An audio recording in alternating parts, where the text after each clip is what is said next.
台语文千万字，逐工要甲大家做伙来拜一日。今仔日要甲大家小解一字，伫咱台语真普遍拢用会到，这字就是啊。一般放伫咧名词头前，用来称呼人的名。另外，嘛会当用来称呼有血缘亲戚关系的人，像咱讲阿爸、阿母、阿姊、阿哥、阿姑。啊，若是称呼中国的百姓，有人直接讲阿罗啊。其实就近来讲，这并无看轻的意思，因为过去咧称呼外国人，人讲是阿多啊；啊，若是称呼日本人，有人讲是阿本啊。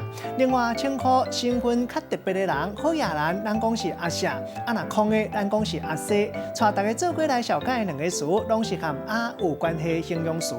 头一个阿里不达，会当讲是不三不四、不达不七，代表无啥水准。第二个词阿萨不鲁，嘛是咧讲一个人较无水准，或者是一件代志较粗。咱用一句话来举例，甲这两个词夹做伙。譬如讲，古早人讲嫌官府出高菜，嫌爸母出阿里不达。囡仔食骂都唔惊，啊若食拍都袂疼。若是对的骂，唔对的嘛骂，安尼囡仔惊讲会顽皮，大汉就变做阿萨不鲁。